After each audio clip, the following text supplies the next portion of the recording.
Welcome back, everybody, to a brand new episode of the Speculators Podcast. I'm your host, Corbs, and today we put together a very special episode. We've put together a good old-fashioned mashup. Now, over the course of this podcast, we've had on some brilliant traders. We've covered a lot of great topics, and there's been a lot of wisdom shared across the episode. Now, what we're doing for the first time is we're putting together a culmination of different topics that are all related into one concise video for your viewing pleasure.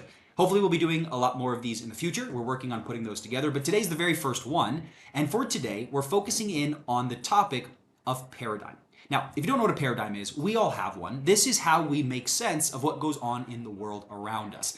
And we all have very different paradigms in some cases. This is where you can take a figure like Donald Trump, somebody that is very polarizing. And on one hand, there are people out there that think that Donald Trump is the best thing that's ever happened to the world. And beyond that, they think that he has a place in biblical prophecy and that he's fulfilling scripture and that he's the second coming of a Messiah. And there's cult-like followings around this figure. And on the other side, let's say to the extreme, there's people who think Donald Trump is the worst possible thing that could ever happen to the world. And if he was ever to get back in power, it would be the end of America and maybe the worst thing that could possibly happen to the planet. Now, how do we have one person kind of doing the same thing in the world, but when we observe it, people have very different views? Well, the reason this happens is because of a paradigm. Now, this is generally as we move through the world, but in trading, it's very important that we also have a paradigm, a way to make sense of what is happening in the market. So we're not just sitting down at the screens and starting to push buttons. Now, some people think that when they sit down to trade, they're engaged in a financial warfare and they have to fight the market and it's a dangerous environment. Some people think that the market is just a game. They're out there just playing it. Some people think that it's a puzzle that they have to solve, and there's a list of different paradigms that traders have. In this episode, we've gone through some of the brilliant traders that have been a part of the podcast, and we've pulled out them discussing what they think of the market and how they make sense of what their job is and what they're doing when they sit down to the screens. I really hope you enjoy this topic. I hope you enjoy this episode. Before we jump into it, take a second and make sure you like the button. Don't forget to subscribe to the channel. And without further ado, enjoy the episode. It's a wonderful game in a sense that it doesn't matter how long you've been doing this job for, you are going to be learning for the rest of your career. My North Star has always been, the consistent pursuit of progression. And that's whether I'm doing triathlon, whether I'm being a dad, whether I'm being a trader, whether I'm being a husband. I always want to keep progressing. And trading is no different. Okay. You're always going to progress. There is no limitation to how good you can become. Other than the limitation you set for yourself. So it just depends on what you want. And not everyone wants that. Not everyone, some people go, oh, you're a bit obsessive, you're a bit crazy. Why do you want to go for a run at 5 a.m? That's stupid. Why do you want to cycle 180 Ks for fun? Well, because that's how I understand life. I understand it as, in pursuit of progression. Very nice. And I think you just kind of tapped into a little bit of maybe your worldview. And when you look at the market specifically, is there a kind of an underlying worldview that you have as far as this is a financial war and I have to, be very protective, or this is an art and I'm the artist, or this is a puzzle that I'm trying to solve? Is there like a dominant thought that you have when you think of the market? I'm very much about beating myself. I don't really, I'm one of the lucky ones that I've never looked at other traders and I've never envied them. Okay. And there's a number of traders that are substantially, have drawn out more profits out of the markets than what I have. But I never look at envy at them. Unfortunately, I was never born with that competitor bone. I don't look at them and go, oh, I want to be better than them. I'm going to work hard. Blah, blah, blah. No, I'm very much a believer in last week I made these decisions and I didn't want to make that. What am I going to do this week to improve on it? So I'm very much driven by my own sort of ability to get better. And it's so much so that my wife knows me well enough to know that when I stop progressing, when I stop moving forward, that's typically when I'm about to hit sort of a pause button and I'm going to need to take a break. Because if I'm not progressing, I kind of get very hard on myself. I get very demotivated. I get very frustrated. So no, I don't look at the markets as anything other than it's a challenge and I'm going to come in and I'm going to try and beat it tomorrow. I think as a trader, we have to be, and I've never met a trader that's not completely optimistic. We're optimistic yet pessimistic at the same time. We're kind of sort of bipolar in that sense. When it's going well, we'll tell you, yeah, no, it's going well, I'm trading well, I'm in the zone. And when it's going horrible, it'll sound like it's the end of the world, when in actual fact, it isn't really. But no, I come in tomorrow and I like the challenge of it. I like that I can be better tomorrow. I like that opportunity to try again. But yeah, I'm like everyone else. I go through emotional swings. I go through tough patches, and I have to deal with it. The only difference I think between myself maybe 8 years ago is I didn't have the coping mechanisms back then. I now do. Okay? I know how to cope with pretty much any situation I encounter. And I'm ready for those drawbacks when they come. But equally, when the wave is there, it's fun to ride it. And yeah, hopefully many traders get to find that wave, because it's a lot of fun. When you're trading in a zone, when you've got the momentum on your side, you're consistently applying yourself. It does become poetic in a sense, where you touch the market and it turns to gold, and it just seems like you can't make many mistakes. So yeah, I think bit of poetry there. Do you have a worldview of how you think about the market? Like when you sit down and you're participating in the action, that this is a financial warfare and you're a soldier, or this is an artistic endeavor and this is your canvas and you're the painter? Do you have like a way that you interpret or you think about yourself as a trader interacting with the market? Oh, that's a really interesting question. I like the painter. I'm not a warrior. I'm not fighting. I'm not, I've seen people say that, zero sum, this is zero sum. And I don't believe that. I might buy 20s and sell 30s. You buy 30s and sell 35s. Nobody lost. I made money. You made money. Anyway, I'm not competing with thousands of other unnamed traders. I did that on the floor. 90% or more of the volume is created by computer programs. All I'm doing is surfing the market. I've got a plan, I've got a process, and I'm like a surfer. I'm out there I'm battling myself. I'm battling my weaknesses and my shortcomings. Yeah. And I'm looking to maximize my strengths and continually take money out of the markets every single day. So I'm just kind of surfing whatever price is doing. On the floor, I created price. Algorithms create price now. I was a big trader. So if you were a 2-lot, 5-lot trader, you would feed off of the things the trades that I didn't want. I would take 50 and 20 and 100, and I've always traded my own account. I've never traded it for anybody else. So on the screens, I am that small trader just surfing what the bigger traders are doing, like the smaller traders did with me on the floor. So I think maybe just kind of, I'm not a surfer. I've never surfed. But that's it. Just kind of being consistently surfing whatever it is that the algos are doing. I like what I'm doing, and I'm going to be doing it forever. I have friends, who are retired. One of them is painting, and another one plays pickleball all the time. And I'll play some pickleball. I play tennis pretty regularly, but the thing that I like the most is trading. To me, I'm a fly fisherman. I like to hunt fish. I like to figure out where they're hiding and then try to catch them. And for me, that's a fun thing. And I think trading is very similar to fishing or hunting. And it's just fun. It's just fun to do. I enjoy doing it. I enjoy trying. I like to think. I like no distractions. I like to be sitting in a room with the door closed and just think all day long. Of all the things that I do, that is what I like to do the most. I like to think. Warren Buffett likes to read. He says more than anything else, he's reading all day long. He's reading about companies.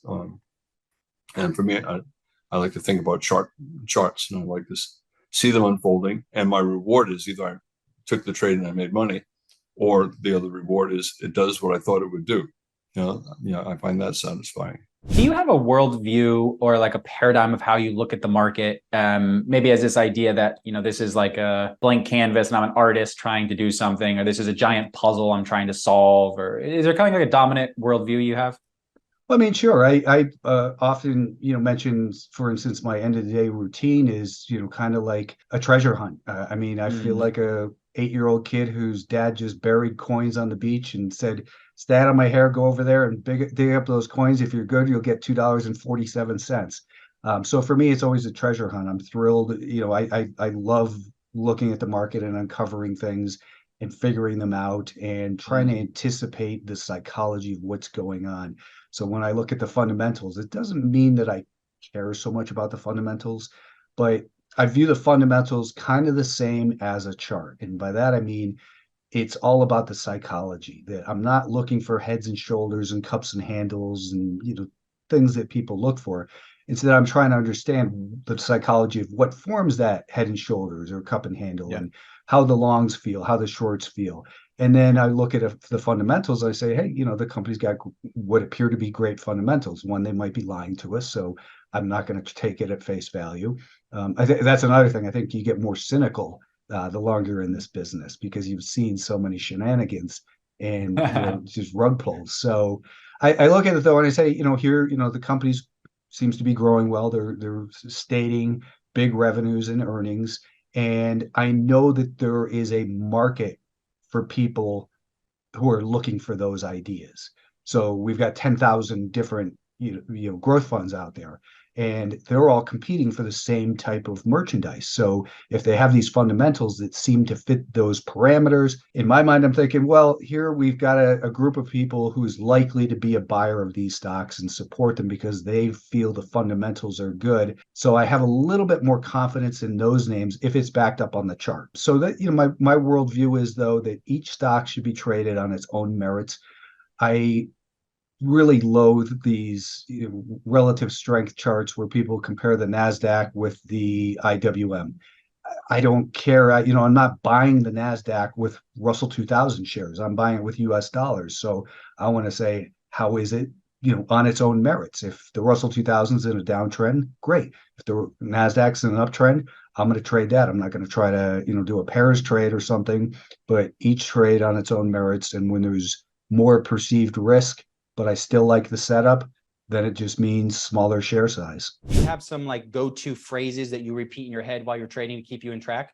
We could talk all day about this, and it's at the heart of emotional, mental performance, right? Like trading is emotional because it deals with money, failure to very high levels that kind of attack us very easily, right?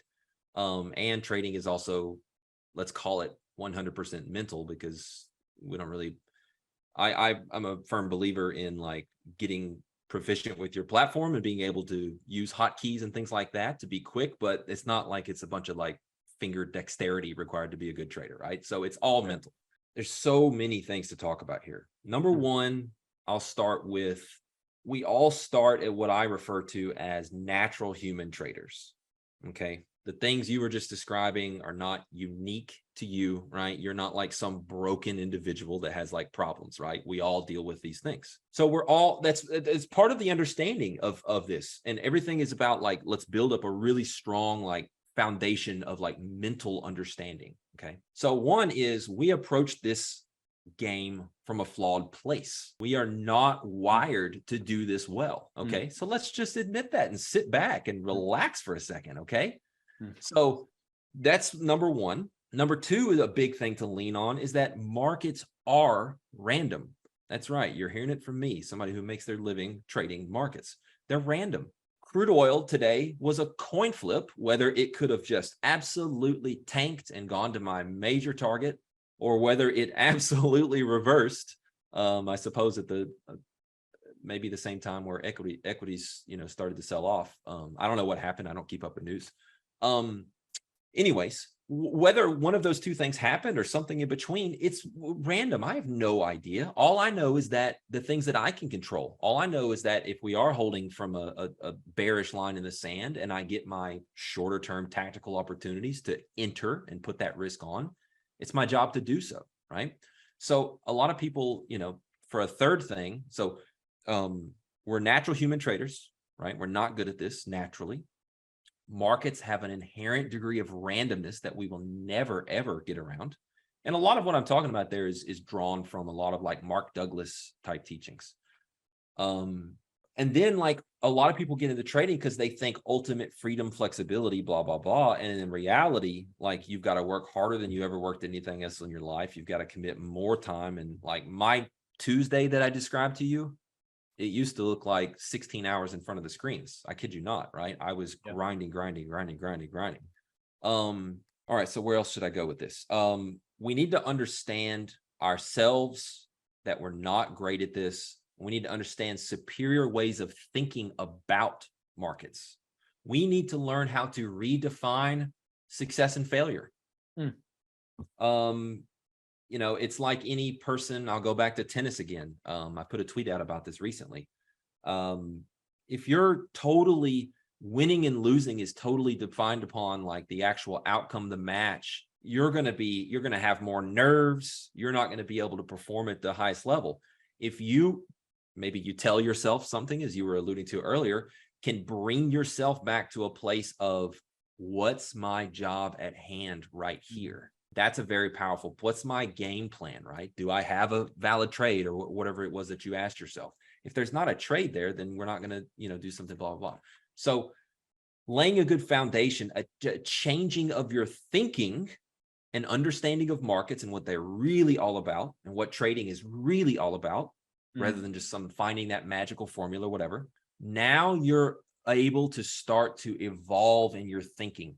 Now the fight or flight instincts, the getting pissed off and really, really mad when a trade doesn't work, right?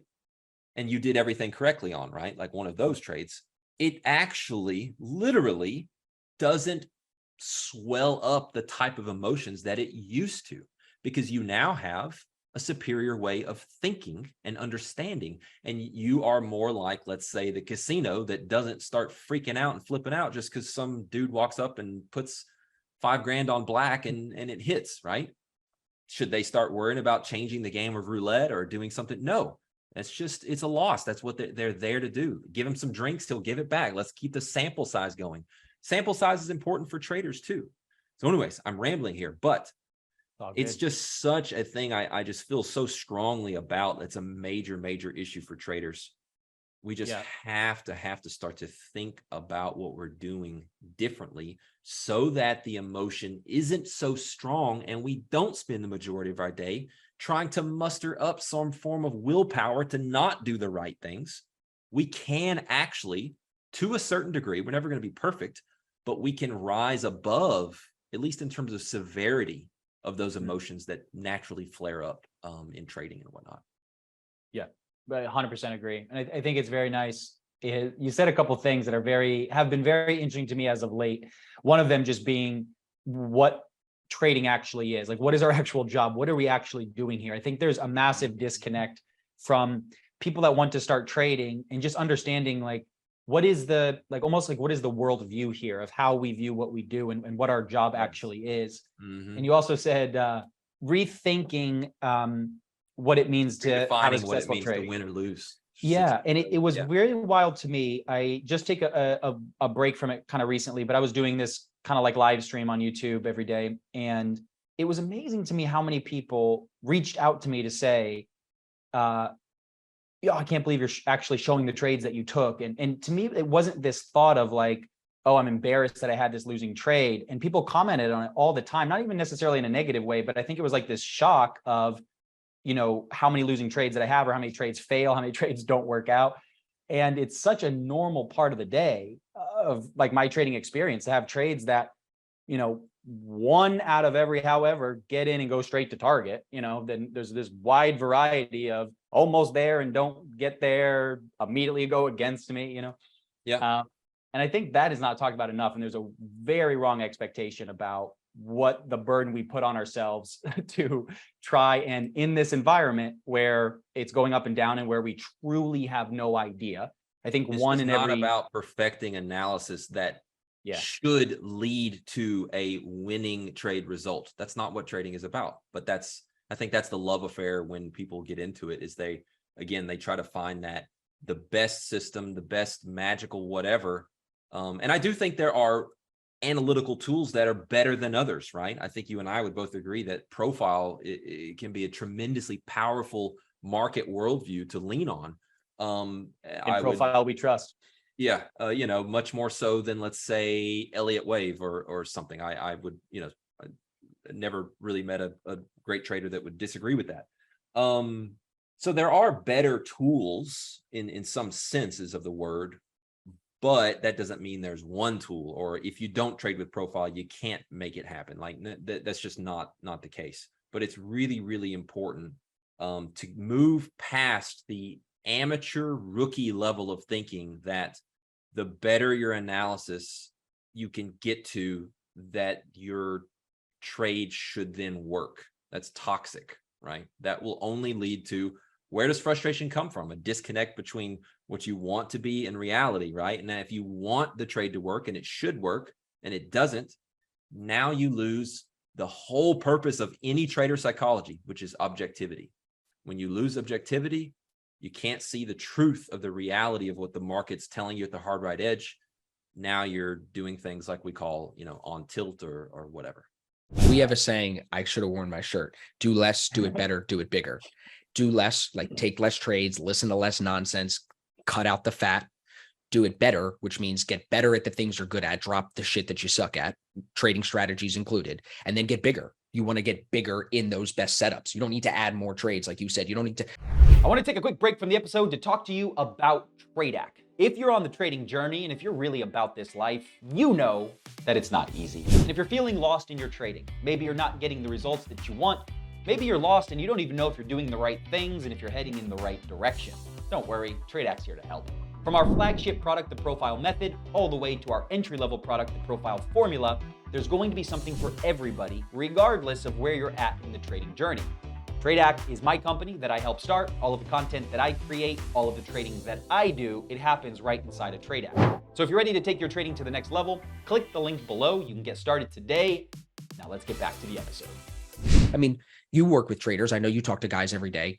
Wouldn't you agree? I mean, this is at least my experience. Most people take too many trades and they're incurring too many losses. If you can just help a trader stop taking losses, they're finding wins. They probably have rules that they're trying to follow and they're winning, but they're doing this extra stuff that's causing unnecessary losses. And that just, over time, it ruins your P&L. Yeah, I would say it's some people don't struggle with it at all, but as far as like across the board, the struggles, doing too much is the biggest issue. It's probably Always. Even still one of my biggest issues is I always. Yeah, it can creep into all of us, bro. We're all susceptible to it. I think it's like trading is a beautiful thing. I'm seeing it even more as the years go by. When you focus on it too much, it almost gets like too difficult. It's like in golf. If you hold the golf club too hard and you choke, like squeeze it and white knuckle it, you're not going to do and hit it well. But if you hold it, too loose, you'll let go of the club. So you can't not care about your trading. You have to care just enough. You have to take it just serious enough where you find that sweet spot. I call that's my groove. That's when I got my mojo back. You know what I mean? And that's where I'm not listening to a bunch of other people. I'm not getting distracted with social media. I'm not even getting distracted with the news, fundamental biases, because those could creep in and distract us at any moment. All these things try to influence you. But that groove is when I normally find my best trading, where I'm not getting influenced and I'm not thinking about those other things, You got to care, but you can't care too much. That's a very Isn't that nice interesting though? Because I feel like when I got into trading, nobody talked about that. No one preached that. But now I think as more people are getting onto, sharing their trading journey, and people that have been trading for 15, 20 years are now more like Cameron Foose. I had him on my podcast, and these guys share it. You start to hear that more. And it would have been good advice for me as a new trader, because I think I take things too seriously and I overdo it sometimes. You know what I mean? Whereas if you just would relax, maybe not take it as seriously and just have some fun with it, sometimes you can still keep that passion for trading rather than getting burnt out from it because you're just staying up all night drinking Monster trying to figure out the next best backtested strategy to add 2% win rate in the backtesting, when you probably won't even be able to perform as well as the backtesting when it comes down to actually trading in the market, Sure, no doubt. Yeah, I think it's a great thing about what we do. There's this magic of being right in the present moment with our trades. And as soon as we start worrying about a trade failing or it working or trying to hit a certain P&L, or as soon as we start reflecting and bringing the baggage of a past trade into what we're doing, it is absolutely impossible to trade well. And when we can just focus on what the market is telling us and stay in that present moment, which is just wildly hard to do in life. Like, it's very hard to be focused. We are constantly, have those temptations to be somewhere in the future, thinking about something somewhere in the past.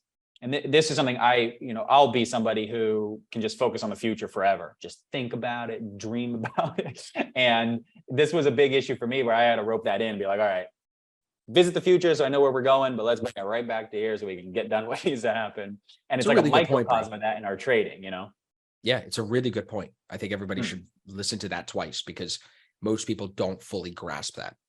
It's really well said. Can I ask you this? When you think about trading, when you sit down at the screens, do you have a certain type of, I guess I would say worldview or like a paradigm of, you think of what you're doing as like a puzzle that needs to be solved? Do you think about it like you're stepping into a financial warfare that's very dangerous? Do you think about it like it's a game? Do you have a kind of an underlying principled thought that you have when you think of trading? I do. I think I look at it as an art, right? To me, trading is not a science; it's an art. So every day, as soon as this market opens and the profile starts forming, the canvas is starting to be painted on. That's exactly how I look at it. I think I'm a little different than a lot of profile traders. I'm more of I dig deep into the intraday. I think a lot of profile traders see a bigger picture, weekly, monthly, or past values and high volume nodes. I'm very, very deep into intraday. I think I read it very well, and that's why I think seeing it form its picture every day like that gives me the ability for me and to tell my room what with good odds what I think the market is planning on doing even before it happens, because it's setting up. I mean, there's so many.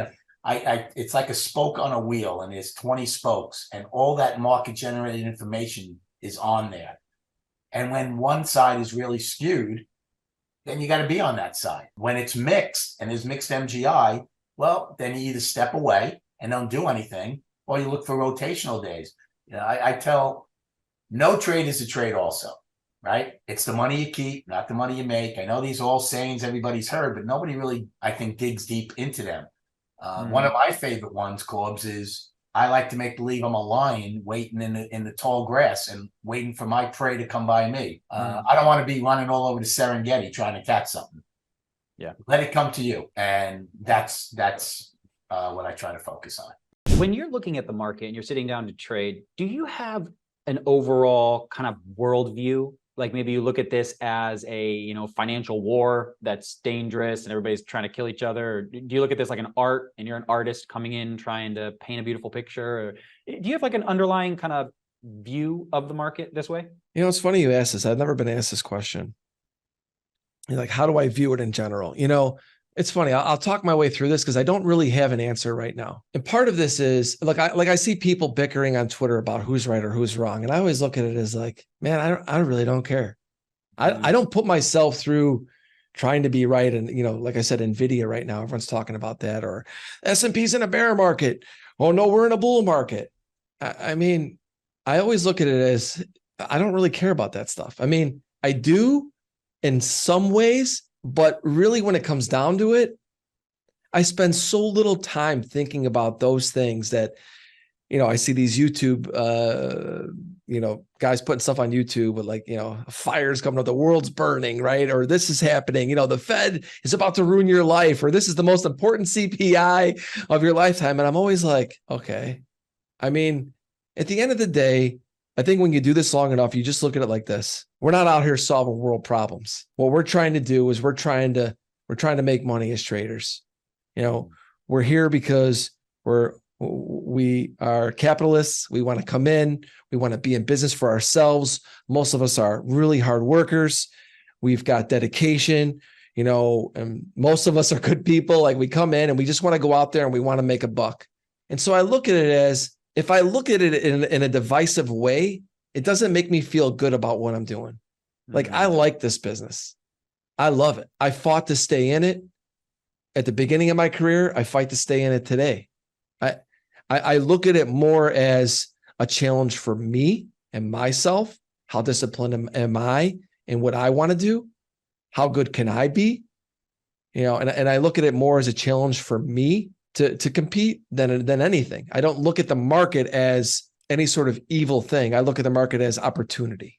If you wake up and you're sick, don't trade. If you wake up and there's something wrong, like if you're in a relationship and it's weighing on you, don't trade. If your pet died, don't trade. If a relative died, don't. Like all these things, what you just said. If there's something internally and you're off, if you're angry at the world for some reason, you should never even turn on the platform, because the instant you turn on that screen, you're going to want to trade. So if you're off, yeah, you shouldn't trade. And also you have to go into it as a business. So this is the other part that people don't really do. And I tell people this: if you were going to sink, let's just say $50,000 into a restaurant franchise, let's say probably can't even do that anymore, but back in the day, you buy a sandwich shop franchise or whatever, you're going to go about that very seriously, right? Like, you're going to scout your location, you're going to count the foot traffic that comes by that place, you're going to know your cost, you're going to know your employees, like you're going to put a lot of effort into it.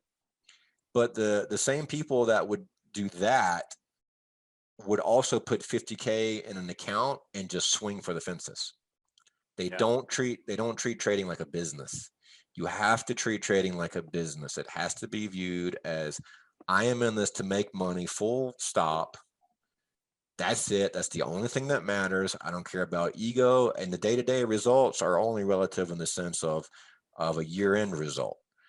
So you have to view it from a month-end, year-end standpoint. And that's what can, like, when you turn on your screen one day, if you want to make $500 that day, then you're going to lose money. But if you turn it on and you're like, well, my goal, I'm trying to average out whatever, 10,000 a month, let's say, and I'm already up 4,000 on the month, and today is not a good day. All right, fine. Turn off the screen. That's where that has to come into play. Like, it has to be, I'm in this for money. I'm not in this to keep myself occupied or to be busy, And again, that's very difficult if you don't have anything else to do, between 8 a.m. and 1 p.m. or whatever, right? You have to occupy your time with something else, but it's necessary for long-term success. I believe the markets are driven solely by human emotion, and humans are relatively predictable because we all tend to succumb to the same demons, so to speak. And so the markets are driven by fear and greed mostly. And that fear and greed is organized into different time frames. And that's basically how it is in a nutshell. If you're a trader, you can see very clearly how, and the market profile helps a lot with this. I'm a huge student of market profile. And that's essentially what the market profile does, is the market profile organizes the information of the market in a way that helps you to see which time frames are active versus not active, right? Where there's value versus price, et cetera, things like that. So that's what I think is the real driver of the market. I don't think it's random at all. I think almost every single market phenomenon price-wise can be explained through this lens of, okay, it's simply this time frame is doing this time frame is doing that, et cetera, et cetera. And so maybe it'd be fair to say that on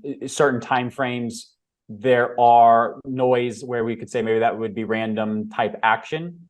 And then mixed within that, there are things that are more structured, things that are more clear, where the market is maybe trying to accomplish something, or maybe even inside of that noise, do you think the market is trying to accomplish something inside of that always? I think that's a very good question. I think that inside of the noise, the market may be trying to accomplish something, but what it's really telling us is that there's a consensus. Whenever you have noise where a range is compressed, at that time, value is fair. What is happening is an immense amount of futures contracts or particular shares in that stock or whatever the instrument is, they're being distributed back and forth amongst the players. And as we know, the most efficient type of market is the one that sells the most, essentially, right? I always tell people that what's going on in the market in the auction process is no different from a store that sells widgets or cars or whatever it is. If you have a dealership that sells one car a month, you're not an efficient market. But if that same dealership sells 1,000 cars a month, that's a very efficient market. And the price discovery that you get out of that is going to be very, very accurate, right? Like the thing that they sell 1,000 of in 1 month, you can be pretty darn sure that the price they're selling at is probably the fairest price. They're not ripping anybody off and nobody's getting it cheap. It's a very, very fair price because you have enough of a set, you have enough of a set that defines value essentially, right? Because value, as we know, is defined by price plus time or price plus volume. If you just have price by itself, if I just tell you, hey, this thing costs X, you have no real way of knowing if there's any value there or not. But if I tell you, 1,000 1,000 of these have sold at X, you'd be the 1,001 person to buy it, then you would feel more comfortable. You would say to yourself, okay, that's value. So when this noise is occurring, to me, the market is in balance, and the market is just telling you that there's value. The term I use called situational fluency, right? And it's a way better way of describing what we do than it depends, right? Because the answer to your question is like, it depends, right? But it depends doesn't help anybody. So I use the term situational fluency. You're looking to become, and other people talk about it as market context or flow state or things like this. But what I mean by situational fluency is the answer to how to size and manage an entry on one instrument versus the other is actually no different. It's just the same checklist that you're applying according to situational fluency. So here's the checklist. How much risk budget do you have at the time that entry is present, right? Because you're starting everything thinking risk first. That's all that matters. You're a risk manager. You're not trying to perfectly execute your strategy. You can't predict any tick because let me say this to your group, all price action is random. It's all random. Okay. Don't believe it's all random. Okay. I'm going to say it one more time. It's all random. Scream it from the mountaintop. Yeah. If you believe that you have this, yeah, but Rod, price stays 78% of the time within value area high and value. It's random. Every tick is random. The market participants, the algos, everything is it's only going to get more random. So in fact, it's so random that the biggest hedge funds in the world these days can't even figure out how to produce the randomness of the markets. They're like predicting distances between the stars to try to generate their random number generators. And these are guys who are way smarter than me. They're like, we can't even figure out how to create anything as random as the market is. So anyhow, when it comes to those kinds of things, the first thing is, what's your risk budget? How much risk budget do you have? Because that depends on how you size an instrument that has more volatility than the other. The next thing is, what is the ATR of that instrument? So there are four things in trading, everybody. Risk management, high probability entries, okay? If you do not have a strategy with high probability entries that you've walked forward, tested, you will go broke emotionally before anything else. Okay. Do not believe this nonsense that you can trade a strategy that has a 30% win rate. No, you can't. No one can emotionally deal with that. Okay. So risk management, high probability entries, volatility, and volume. That's it. If you have a trading strategy that does not account for volatility and volume, you don't have a trading strategy. You have no edge. It's all random anyway. So crude oil versus the S&P. What's my risk budget? How much risk budget do I have on the day? Am I up? Am I down? Have I not placed a trade yet? Because that's an actual consideration to how I size it, right? Because the entry is random. Again, it's a high probability entry, but the result of that is random, okay?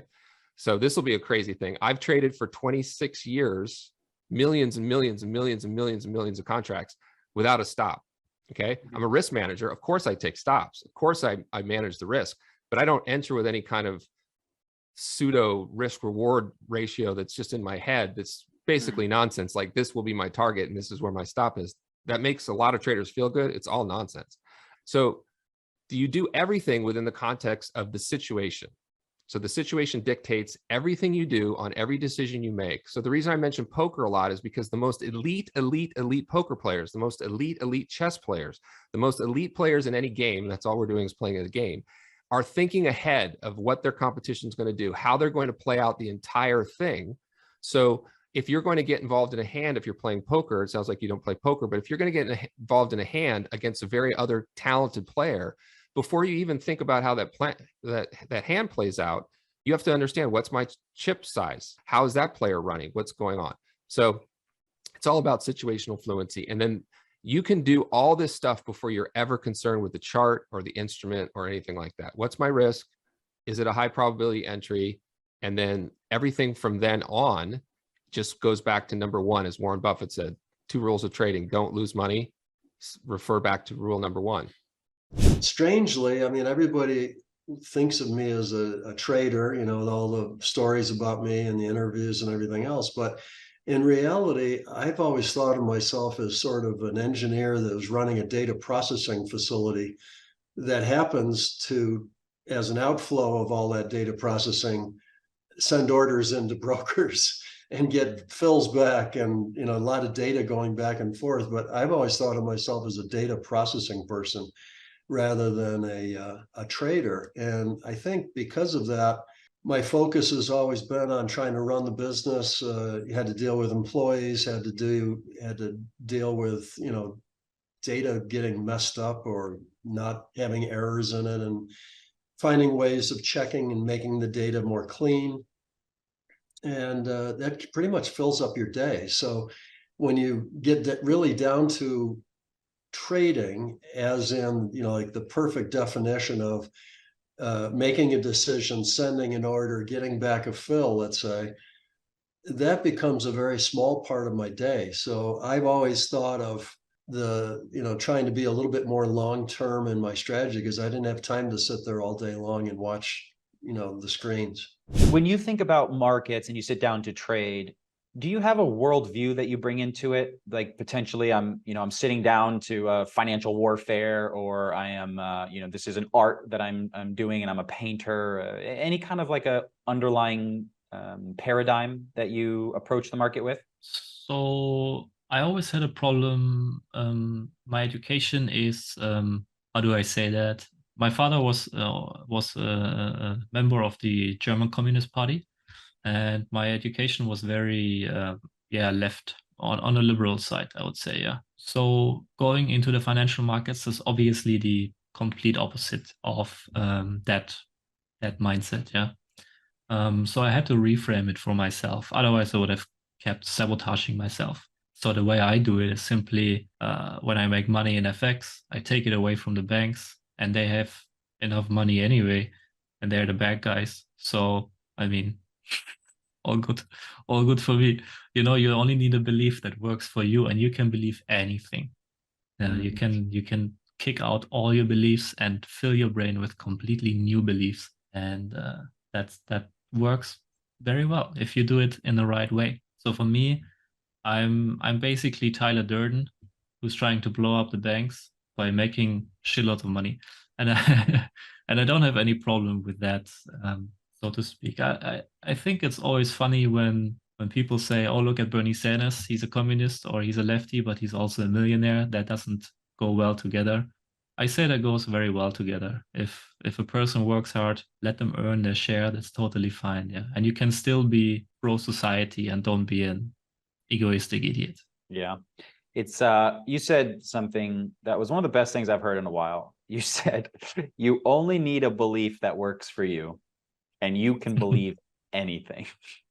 Yeah. That is so profound, and it is so wildly true. And if you're not careful, you don't pick what you believe, and you still believe a lot of things. It's almost like the burden of being a human that has these conscious thoughts that we all believe something, and if you don't choose it, but anyway, the idea, you only need a belief that works for you, and you can believe anything. I'm glad you said that.